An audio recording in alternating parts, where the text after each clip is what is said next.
Afwan, izin bertanya bagaimana cara menghapus atau memperbaiki pengalaman toksik berbahaya yang terlanjur membekas plus adiktif pada diri anak maupun remaja, khususnya dalam lingkungan sekolah maupun pesantren. Ya. Ini pengalaman itu nanti erat kaitannya selain dengan dengan kognitif adalah dengan afektif. Nanti insya Allah akan kita bahas secara lebih lengkap di pertemuan pekan depan, karena nanti kan ini erat kaitannya dengan pengalaman itu sebenarnya pengaruh paling banyaknya apa toh gitu. Riset-riset membuktikan bahwa pengalaman sampai kemudian pengambilan keputusan, kan dulu itu orang membayangkan ya, orang itu memilih mengambil keputusan itu paling banyak menggunakan otaknya, fungsi kognitifnya. Ternyata fungsi kognitif sendiri, atau kalau tadi kita nyebutnya akal tadi, berakalnya itu ternyata riset membuktikan itu banyak dilakukan di jantung, kolbun. Makanya kalau orang takut itu deg-degan. Nah kan pengalaman kan erat kaitannya dengan itu. Nah, insya Allah akan kita bahas lebih detail dengan memahami fungsi afektif. Karena begini, orang itu bisa membaca, tapi orang belum tentu mau membaca. Kenapa? Karena ini erat kaitannya dengan dia mengalami perasaan tertentu dengan membaca. Tapi kalau saya sih alhamdulillah ya, saya ini maksud saya ini tahadzuts bi nikmah. Saya ingin menyebut nikmat yang telah Allah berikan ke saya melalui orang tua saya, guru-guru saya. Saya itu sangat senang dengan membaca sampai pada level kalau saya itu lapar, insya Allah saya bisa nahan lapar dan bahkan hilang laparnya dengan membaca. Saya juga nggak tahu, tapi itu yo gimana ya? Pokoknya, lagi lapar nih, terus lihat teman saya bawa buku, bagus. Terus saya bisa, masya Allah bukunya apik banget ya. Saya bisa menghabiskan waktu untuk membaca dan kemudian lupa kalau lapar. Walaupun belum makan. Ya nanti setelah itu ya lapar ya wajar ya. Tapi itu terjadi berulang-ulang. Nah, artinya pengalaman saya dengan membaca itu menjadikan saya senang membaca. Sehingga ketika situasi sedang capek sekalipun saya tetap perlu membaca. Nah, insya Allah kita akan bahas lebih detail karena nanti pengalaman-pengalaman itu perlu terapi-terapi. Sebenarnya di psikologi ada istilah namanya psikoterapi. Psikoterapi ini yang namanya psiko ya, itu nanti ada yang memang ada unsur kognitifnya, ada unsur afektifnya tentu saja, dan ada juga unsur psikomotoriknya. Nah, maka pertanyaan ini tadi tidak sempurna kalau dijawab hanya dengan terapi kognitif, tapi juga ada namanya terapi afektif dan terapi psikomotorik. Nah, sehingga pekan depan insya Allah bisa membantu kita, ternyata bagaimana cara membangun pengalaman baru yang lebih positif, maupun ketika anak mengalami pengalaman yang traumatis dengan sesuatu, umpamanya contohnya dengan Quran ya, anak itu benci sekali sama Quran. Ini kejadian di beberapa pondok yang sampai ke saya cerita bagaimana ada anak yang tidak mau lagi menghafal karena punya pengalaman traumatik dengan Quran. Mamanya gara-gara Quran dia nggak setoran, dia dihukum atau dipukul. Sehingga kemudian dia itu merasa benci dengan Quran. Akhirnya dia mungkin tetap setoran. Tetapi bukan karena senang Quran, tapi karena menghindari gangguan Quran. Terus bagaimana? Nah, di situ perlu dilakukan upaya bertahap dari segi terutama, nah ini menarik. Nah, pekan depan kita bahas, Dr. Gohar Mushtaq menunjukkan kepada kita bahwa yang paling banyak mengubah orang itu bukan kognitifnya. Anak diajari, kamu tahu nggak keutamaan Quran, kamu tahu nggak ini dalilnya disebutkan, dalil-dalilnya. Itu nggak akan mengubah anak jadi senang Quran. Karena senang itu, pengalaman senang, rasa senang, itu bukan dari kognitif, tapi dari afektif. Nah, disitulah kita perlu memberikan kepada anak ini pengalaman-pengalaman baru berkaitan dengan Quran. Pengalaman-pengalaman yang dia menjadi senang, menjadi akrab dengan Quran. Nah, tentu saja ini kan terapinya tidak kognitif sebenarnya. Nah, insya Allah kita akan bahas lebih detail pekan depan. Ya. Satu lagi tadi. Ya. Bagaimana dengan fenomena anak-anak hari ini yang mengalami baligh secara fisik terlebih dahulu tanpa disertai akilnya yang balik? Ya, ini istilah yang agak rancu ya. Akil balik sudah dibahas oleh Kepoin, kelas parenting online. Itu nanti bagi yang bertanya dan belum ikut, nanti bisa daftar ke admin Proyu atau tanya ke admin kelas ini nanti bagaimana ikut. Itu nanti di situ bisa diakses kajian Kepoin bersama Ustadz Fauzil Azim dan saya itu tentang akil balik. Ada sekian kelas. Jadi nanti gabung di situ, nanti tanya ke admin Proyu bagaimana mengakses videonya itu, sehingga saya mungkin minimal 2 pertemuan tentang akil balik. Jadi makna balik itu apa, akil apa. Nah, singkatnya begini, balik itu kan sebenarnya istilah din. Jadi balik itu kan sampainya seseorang pada usia mukallaf, usia tanggung jawab. Disebut balik karena kan artinya sampai. Nah, tanda balik, alamatul bulugh, tanda-tanda balik itu kan ada 3. Pertama adalah mimpi basah. Baik ini pada laki-laki maupun perempuan. Jadi perempuan bisa juga mimpi basah.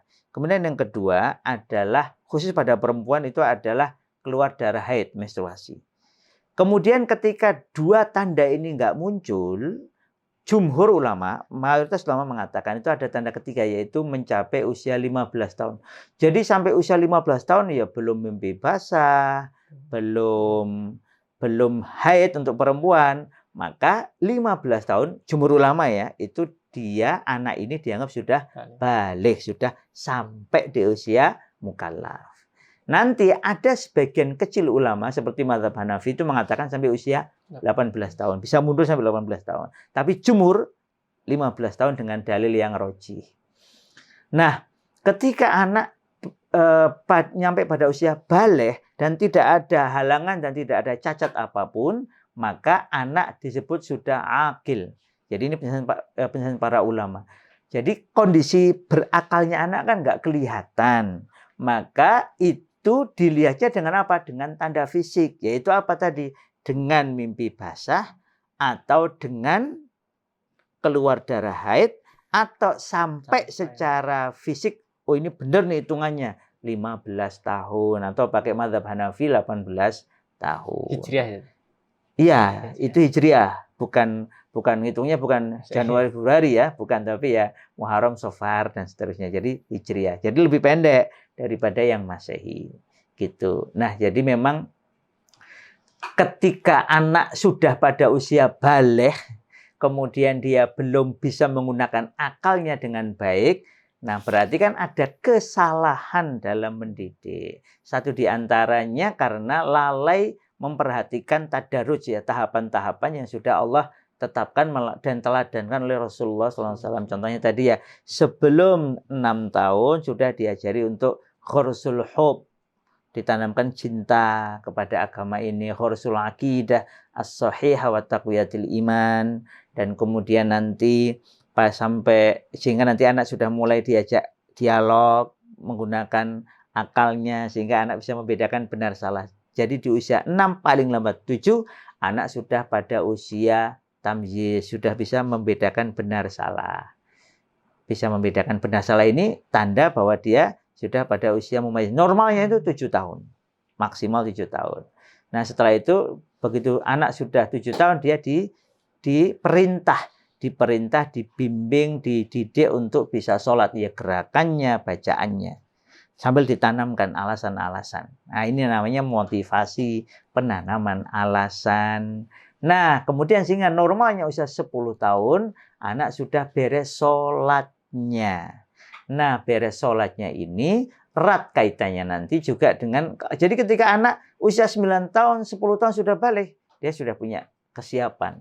Nah, memang tahapan-tahapan ini yang perlu kita perhatikan. Nah, kalau sudah kadung, umumnya sudah, tadi nggak tahu ya usia berapa ya, umumnya udah 15 tahun, atau sudah SMA, udah 17 tahun. Tapi kok tanda-tanda kemampuan berakalnya belum. Nah, kita perlu kembali mendidik anak dalam pendidikan akal ini tadi. Nah, terus satu di antaranya bagaimana? Satu di antaranya adalah dengan melakukan dialog, ngobrol. Riset menggunakan beberapa istilah. Contohnya disebut motivational interview. Ini bukan terus interogasi, tapi kayak ngobrol, tanya jawab yang dalam rangka memberikan alasan kepada anak. Nah, jadi langkah awal yang bisa dilakukan salah satunya adalah mulai membangun komunikasi. Ngobrol aja, ngobrol ringan, ngobrol-ngobrol yang ringan. Kemudian nanti terus diajak ngobrol anak gimana kabarnya, oh tadi sekolahnya apa, terus sampai kira-kira anak nyaman. Ini bisa di rumah, bisa sambil ngopi, ngeteh, atau nanti keluar bareng kemana, ya nggak usah mikir piknik jauh nggak, tapi ya bisa. Ini contohnya dilakukan oleh seorang kenalan itu ketika anaknya ini bapak dengan anak laki-laki kalau ini ya kasusnya ya, itu si anak ini benci sekali sama bapaknya. Maka atas nasihat dari keluarga, si bapak ini, karena bapak ini kan lama meninggalkan anak ini untuk kerja di luar Jawa, dan nggak memungkinkan untuk pulang tiap pekan, tiap tahun, bahkan kadang 10 tahun nggak pulang-pulang. Sehingga anak itu merasa benci, ibuku ini ditinggal sama bapak, oh bapak ini nggak paham, nggak ngerti, nggak tanggung jawab. Maka atas nasihat dari keluarga, bapak ini kemudian ngajak si anak ini muter sawah pakai sepeda ontel itu loh, yang apa namanya sepeda onta ya, yang di belakangnya ada apa namanya tempat duduknya ya, itu muter sawah, diajak ngobrol. Anak yang mangkal tapi karena anak ini alhamdulillah masih taat sama ibunya. Nek kowe iki pengen bekti karo ibu, melu bapak, meneng ya ora apa-apa, pokoke melu bapak. Muter. Anaknya cuma diem, diajak ditanya nggak jawab. Akhirnya bapak ini melakukan upaya cerita. Jadi cerita masa kecilnya, ini dulu bapak kecil lewat sini, begini. Terus masa remaja. Jadi itu setiap hari gitu, muter cerita masa remaja, muter lagi cerita ketemu sama ibu, nikah. Ternyata mau lahir nggak ada kerjaan, adanya tawarannya kerja di luar Jawa, jauh. Tapi gimana lagi kalau di Jawa nggak ada pekerjaan, nggak mencukupi nanti untuk biaya persalinan, biaya keluarga. Akhirnya bapak harus pergi cerita. Akhirnya dari sekian hari gitu itu anaknya jadi nangis terus kemudian mau terbuka hatinya. Oh ternyata bapakku itu bukan meninggalkan ibu, tapi harus kerja di luar Jawa mencukupi keperluan keluarga.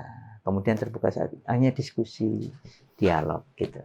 Nah, ini contoh ya. Jadi ada hal yang memang harus kita lakukan secara bertahap, membangun komunikasi. Ketika anak belum mampu menggunakan akalnya dengan baik, ya kita bantu dengan obrolan-obrolan yang bergizi, dengan obrolan-obrolan ringan, yang sesuatu yang sifatnya al-ma'ali wal makarim. Demikian Allah alam bisawab.